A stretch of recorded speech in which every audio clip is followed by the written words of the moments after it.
Alternative history has a deservedly bad rap, but the reason you should listen to my alternative history scenario here is that I am not invoking big changes to produce a radically different outcome.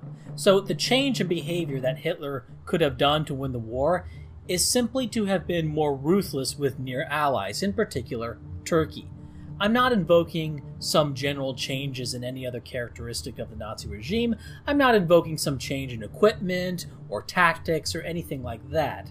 Now, from this change in attitude, particularly toward Turkey, I will be extrapolating Nazi behavior based on what I know about them previously. For example, once Turkey is aligned, I predict that the Nazis would immediately send troops into Persia and Iraq. This is not an additional change to the timeline I am invoking, but merely a prediction, an extrapolation of how the Nazis would behave as a result of the previous change that I already invoked. And so the alternative history scenario has a lot of predictions, a lot of extrapolations, which are inherently speculative, and all of which could be wrong. But they are all based on just one single revision. I'm not making multiple revisions in this alternative history scenario. I generally find it's beneficial to get a quick overview of an argument before getting into specifics, just so I kind of know where the person is going with things. So, 80% of the Soviet Union's oil in 1941 came from a region around Baku. The city of Baku is only 107 miles from the Persian border, roughly the distance from the French border with Belgium to Paris. Knowing this fact, the most promising way for Germany to have won the war kind of pops out at you, right? It's right here. In the narrowest sense, what happens for the Nazis to win World War II is they go here, here, and here. And that wins the war against the USSR and leads to a negotiated peace with the West. For those who are just listening, they go through Turkey, through Persia, and from Persia, they take Baku. They bring Turkey and Persia into the Axis, and from there attack Baku. They may also be able to get some oil from Persia or even Baku itself, but they'll win the war either way, given how effective the Germans were with what little oil they had. And historically, they didn't have either Persian or Baku oil. Simply denying the Soviets Baku oil, even if the Soviets blow it all up and deny any of it to the Germans, would be enough for the Germans to win the war, and I'll argue this point further later. Additional alignments, as a result of Hitler's changed attitude towards near allies, would be done with Spain, securing Gibraltar and closing off the Western Mediterranean. And from Turkey, the additional supply lines would result in the Germans securing the Levant and then the Suez Canal. Now, once this is done, the Royal Navy is locked out of the Mediterranean, which allows for easier supply to the Middle East and along the North African coast generally. And thus the Axis defense in the Mediterranean will now be far more effective than it was historically. And of course the Axis will be defending against US and British attacks towards the Mediterranean. In October and November of 1940, the Russians and Germans were involved in negotiations on what needed to be done to bring the Soviet Union into the Axis. And of course, after the war, this was all denied, and the war was later retconned into some conflict between implacable opponents with deep-seated ideological hatreds. Meanwhile, Hitler's writing in his memoirs that he had no intentions of fully eliminating the Soviet Union, but merely to remove it as a threat that loomed like a nightmare over Germany, and that he was interested in seeing how the communist experiment turned out. In the talks, the sticking point was Soviet control over Bulgaria and the Dardanelles, the straits that leads from the Black Sea to the Mediterranean.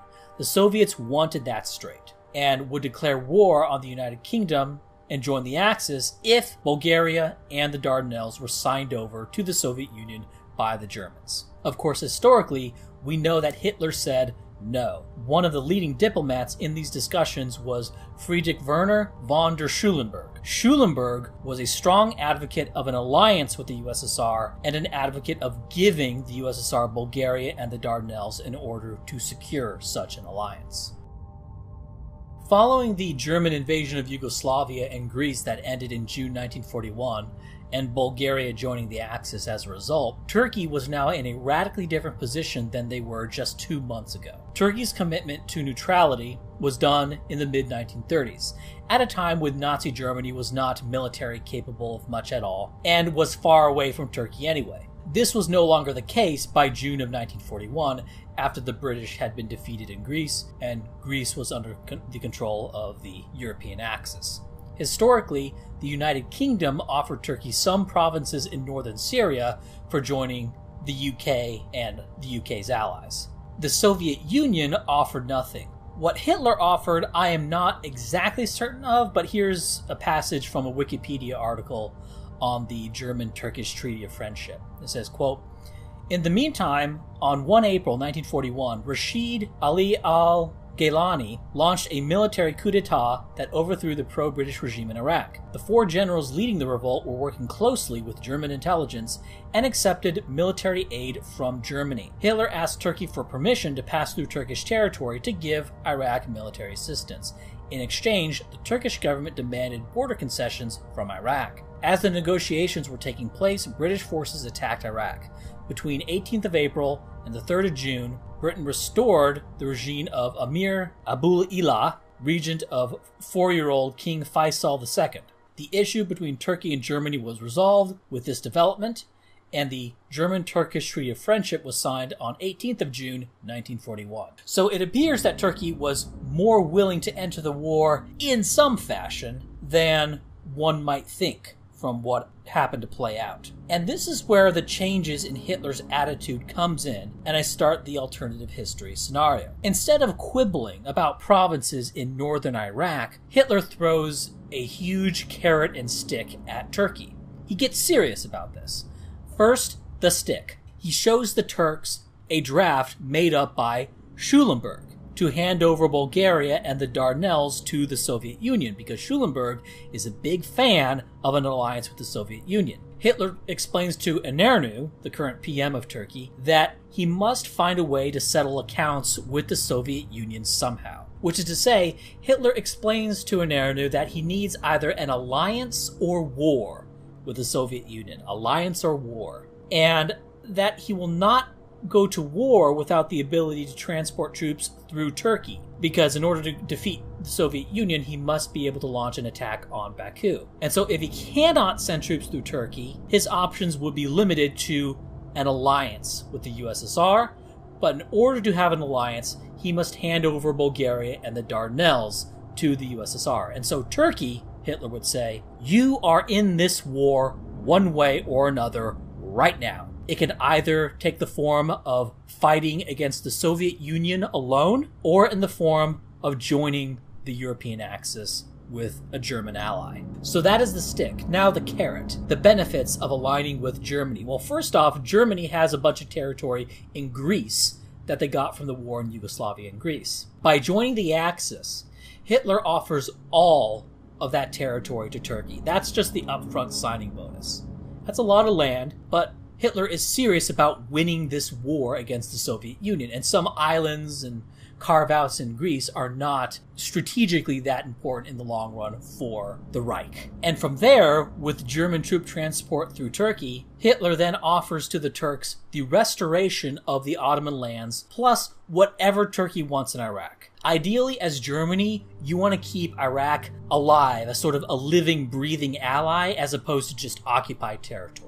A living, breathing ally is more valuable than occupied France. That is why Hitler was so intent on bringing the Vichy regime into the Axis, as opposed to just milking some resources from French territories.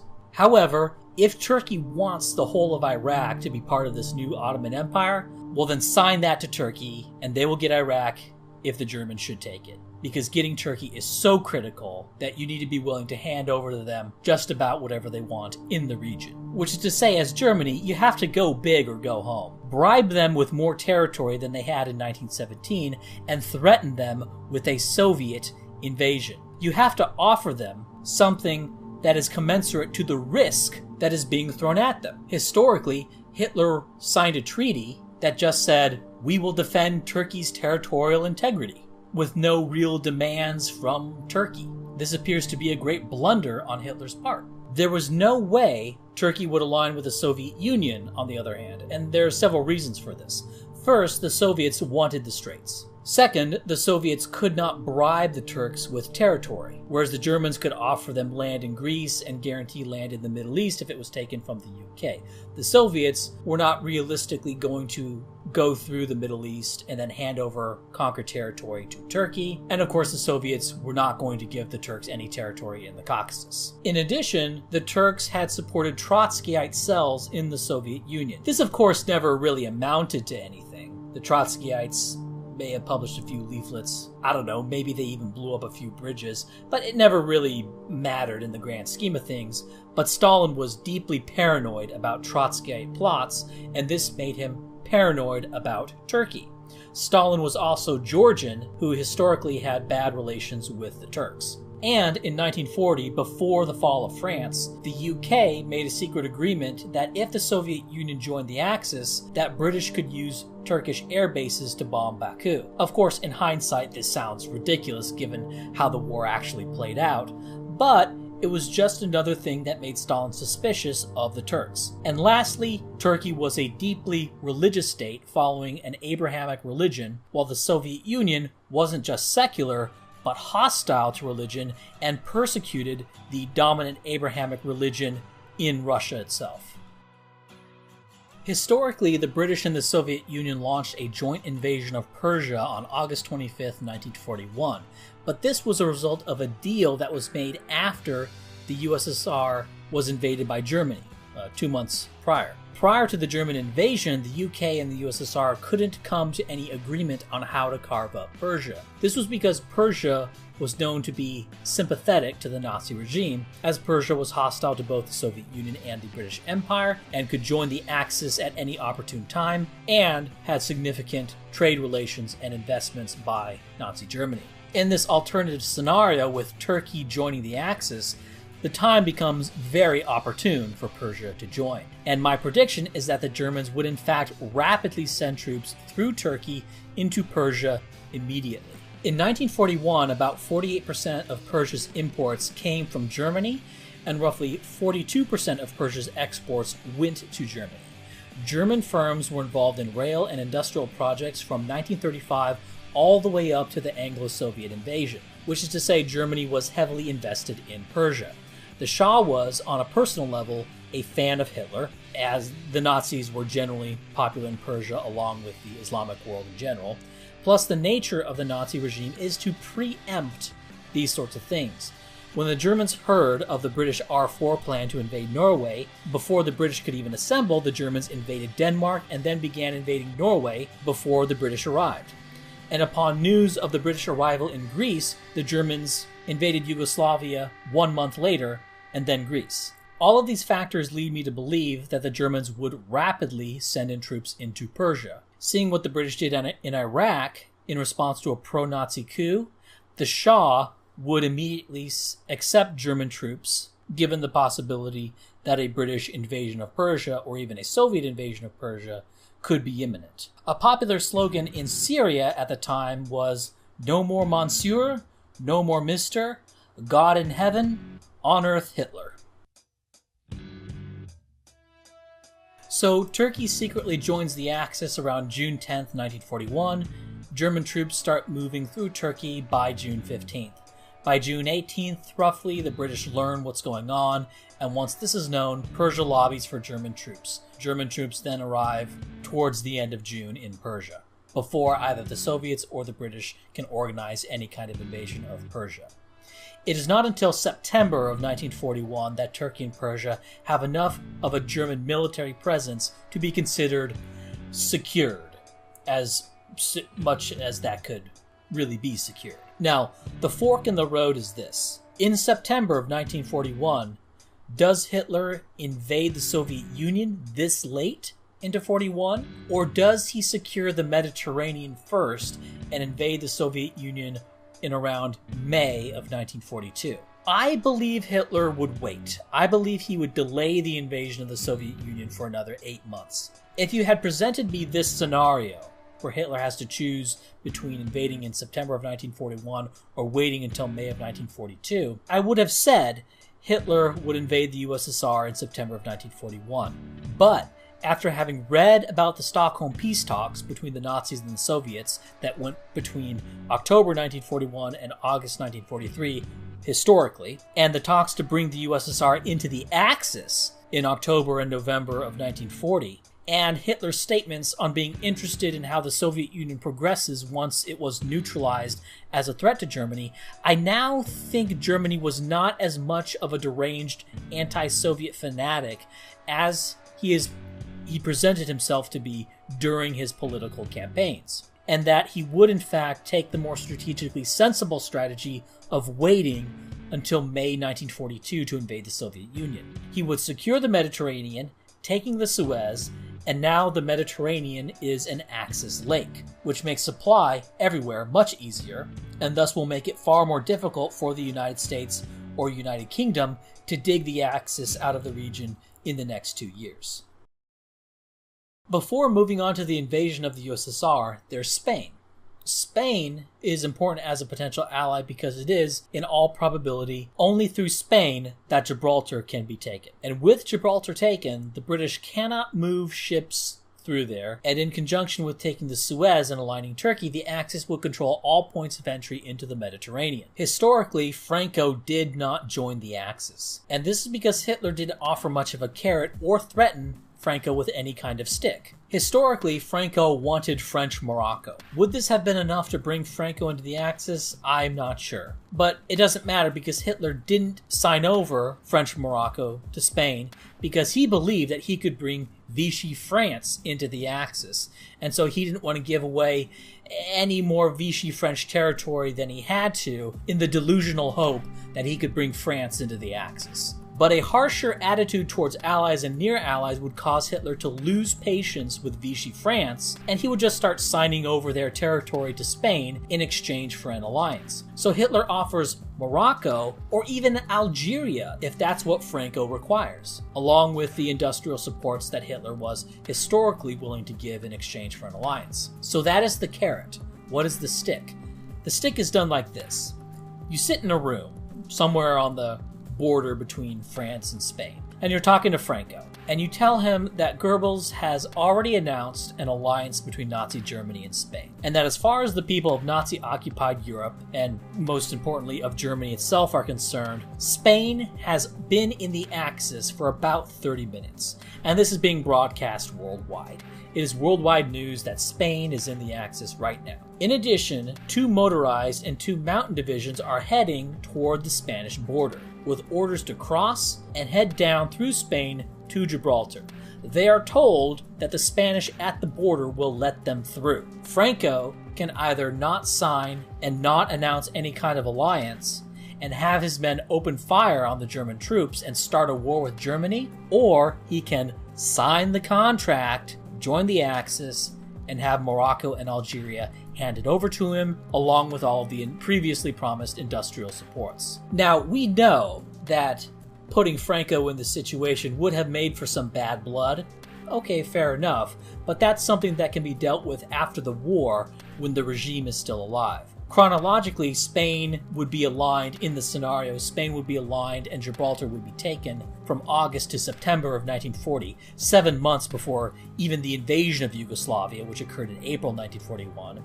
But I presented the Turkish and Persian alignments first in this video because those are so much more important. Aligning Spain would not be required for an Axis victory, in my estimation. However, it would make the war significantly easier for the Axis, and I believe that this naturally follows from Hitler just being more of a dick to his allies and near allies. The kind of psychological change that would cause Hitler to put more pressure on Turkey, both positive and negative, would be the same kind of changes that would cause Hitler to put more pressure on Spain, both positive and negative. So shifting back east to where the culmination point of all this is, it's now May 1942.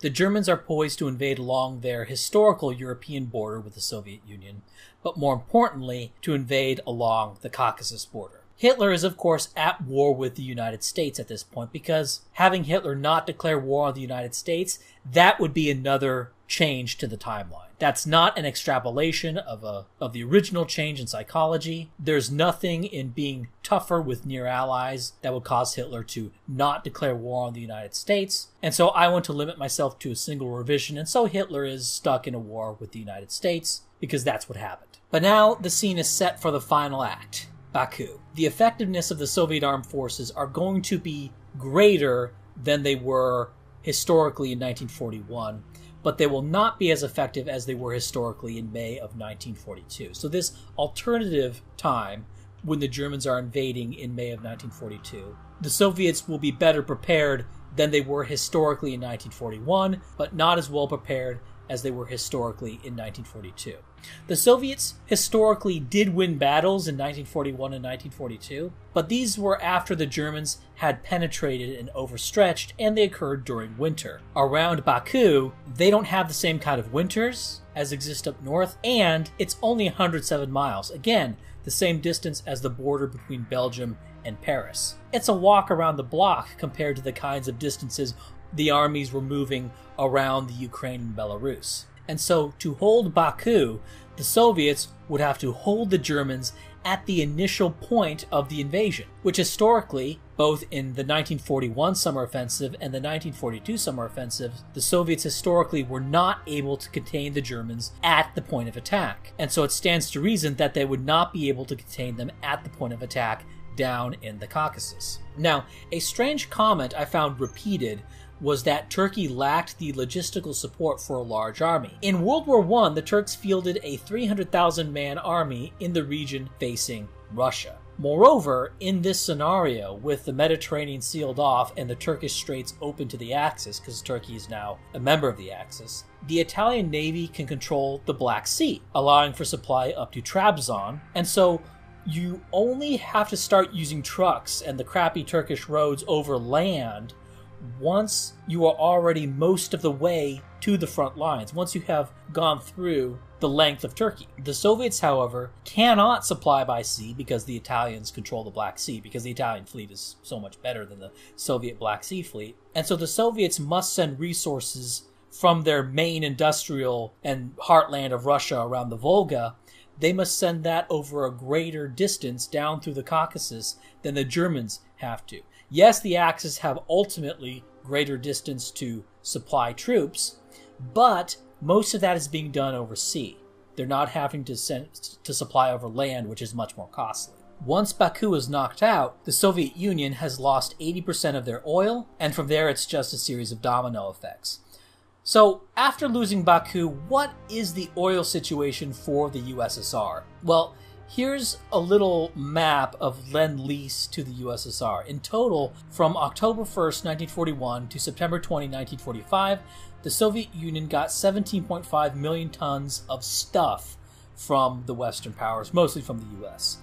And the tonnage is the relevant number here, because once Baku is knocked out, the US would just be sending oil to the USSR, because there's no point in sending the USSR a bunch of trucks if they don't even have any oil to run them. The Western powers are going to be exclusively sending oil to Russia simply so that Russia could power what trucks and planes they did have. However, since Persia is now in the Axis, the Persian corridor doesn't exist, which means the US and friends can probably only send about 13.34 million tons of stuff to the USSR. But let's say that without the Persian corridor, the US is able to manage more stuff through the Pacific and the Arctic lines somehow. Somehow they find a way to stuff more through those, narrow railways and roads up and around Archangel and stuff. Okay, so let's say they're able to send 15 million tons of stuff. Those 15 million tons of stuff were sent to the USSR over a period of 3.92 years. So you're looking at about 3.83 million tons of stuff being sent to the USSR each year. But given the oil shortage, the US can't be sending any trucks or tanks, so they're only sending 3.83 million tons of oil per year. Keep in mind, Romania alone produced around 5 million tons of oil per year, and Baku historically produced around 20 million tons of oil per year. So the oil loss at Baku does not get made good through Lend-Lease. Also historically, the Russians only produced around 344,000 prime movers during the war. Trucks, cars, stuff like that during the war. And they got around 506,000 prime movers, right, trucks, cars, jeeps, from the US and friends over the course of the war. So most of the new road transport that the Soviets got during the war came from the US and allies. This would all be gone because Lend-Lease now has to be dedicated to oil so that the Soviets can so much as operate what existing road transport they already have. The US and friends also sent in about 21,500 tanks historically, or about 20% of the total tanks received by Soviet forces during the war. Now that alone I don't think is enough to cause the Soviets to lose the war, but the thing is, these effects, they just pile up. Oil becomes a bottleneck, and the Soviets now have less of oil than the Axis have, and as a result of less oil, they have less of everything else that could use oil. The Soviets will have around 9 million metric tons of oil per year, while the Axis historically had around 12 million metric tons of oil per year. But with Persia, Iraq, and Baku, even if they only got half of the oil that Persia and Iraq were producing pre-war due to British bombing or British coastal raids, and say they were only able to get 10% of the oil from Baku because the Russians had done such a good job at destroying the oil fields at Baku, and it's difficult to get the oil from Baku to refineries and then back to the troops. It's a logistical headache. So say they're only able to get 10% of the oil from Baku. Well, all that would be roughly 9 million additional tons of oil, and so the European Axis would be at 21 million tons of oil per year versus historically being at 12 million, even if they're just getting wrecked in raids and Soviets destroying the oil fields. And all this assumes that the Soviets don't quickly lose Maikop and Grozny, which they probably would after losing Baku. So the effects of losing Baku, by all reasonable inference, would just be a catastrophe, and the effects would domino. And for this reason, the Soviet Union would sign a negotiated peace by the winter of 43-44. After driving the British out of the Mediterranean and declaring war on the United States and invading the Soviet Union, it's only a matter of time until the Western Allies begin to attack the Axis positions in the Mediterranean as they did historically. Historically, by July of 1943, the United States and Anglo Alliance had cleared Africa and was about to invade Italy. However, if the war plays out up to this point, as I have laid out in this scenario, the Mediterranean is going to be a much tougher nut to crack. And the Axis would have three key advantages over what their situation was historically in their defense of the Mediterranean. The first advantage is that the Axis will have secure supply lines to Egypt and to Morocco. And until the US and UK are able to take the Suez or Gibraltar, the Western Allies won't be able to threaten Axis supply lines over the sea. However, even after losing the Suez and or Gibraltar, there will still be a period in which the supply lines are much more secure than they were historically. In addition, there is the overland route through Turkey into the eastern Mediterranean, and there are air bases and ports in Spain that can be used to threaten Allied supply lines traveling through Gibraltar. The second advantage is that the Axis now includes Turkish and Spanish forces. Combined, these states have a population close to that of Italy. Now, these populations were less industrially advanced than Italy, and so you're not going to get the same kind of benefit as you got from Italy in terms of being able to have a powerful navy or air force, but you're going to get a bunch more riflemen. And these riflemen, with the fortification of Germans by their side, are going to be more effective than they would be if fighting on their own. Similar to how the Italians were far more effective once they were paired up with German forces in North Africa. The third advantage is that the war in the Soviet Union is going to be far more favorable for Germany, and this will result in the Germans being able to pull some fraction of their forces from the Soviet Union to help in the Mediterranean more than they were historically able to pull from the Russian front. Historically, the Germans were losing and had to fall back on their supply lines in Russia, while in this scenario they would be winning significantly in Russia, and they could afford to transfer divisions to the Mediterranean as the war in Russia became more favorable over time as a result of taking Baku. That said, the United States will have an advantage over their historical situation, which is that they're not sending military equipment to the Soviet Union anymore. I don't believe the U.S. gains as much from that as the Soviet Union loses from not having Lend-Lease in terms of military effectiveness. And so while the United States will be more formidable than they were historically due to not having to have their resources siphoned off to Lend-Lease, because the Americans are now just sending some oil to the Soviet Union after the fall of Baku, it won't offset how much weaker the Soviet Union is made.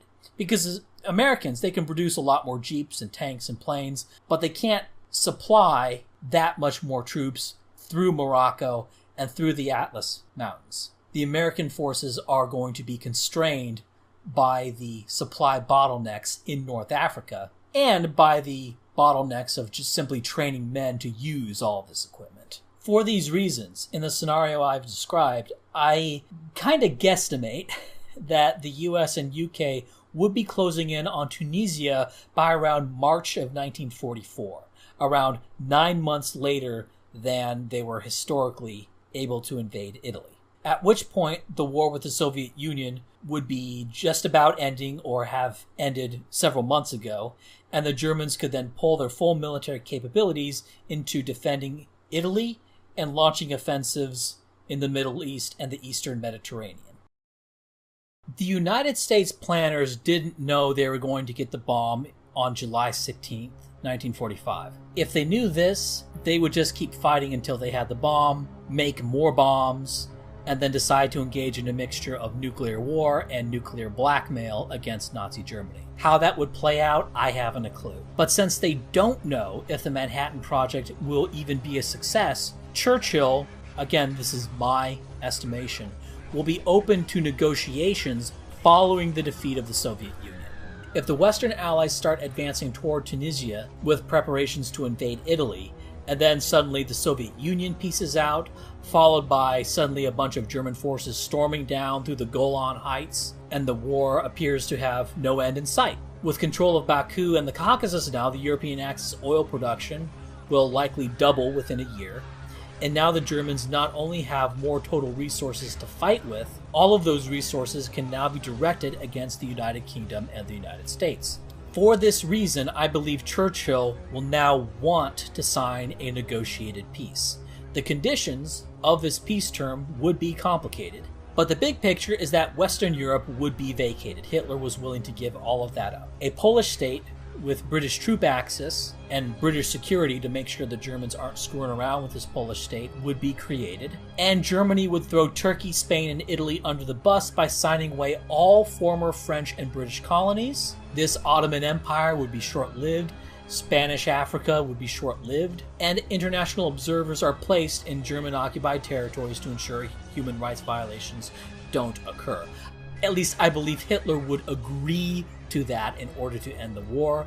I don't know if the Western powers would push for international observers to make sure that the general plan in the East didn't play out the way it looks like it might have played out. So the Turks, the Italians, the Spanish, who were bribed with territory for their support in the war, will have all of that territory signed away as soon as Hitler can get a peace deal with Churchill. And if Germany is out of the war, then the rest of the European Axis will be out of the war as well. Churchill is facing bankruptcy of the British Empire, and with Russia knocked out and the Western Allied forces stalling out or even being pushed back in the Mediterranean, Churchill is looking at a war that seems to have no end in sight, and I believe will sue for peace. Unfortunately, a negotiated peace with the West is much harder to game plan than a negotiated peace with the Soviet Union, because there were no negotiations that I know of. And so there's no way to infer what interest there would have been for a negotiated peace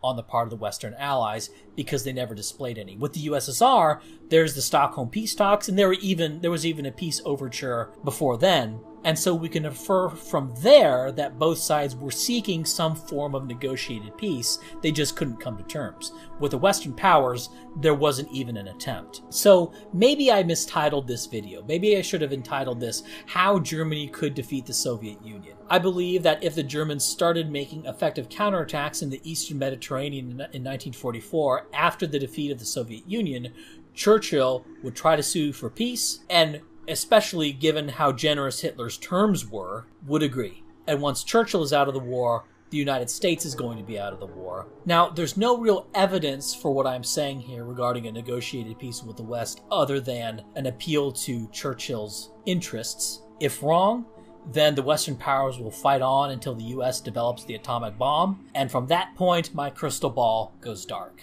I have no idea what would happen once the US developed an atomic bomb and they were still at war with Nazi Germany. Alright, so that's the end of this video. What do you think? Just kidding, I don't really care what you think. But leave a comment and like the video anyway.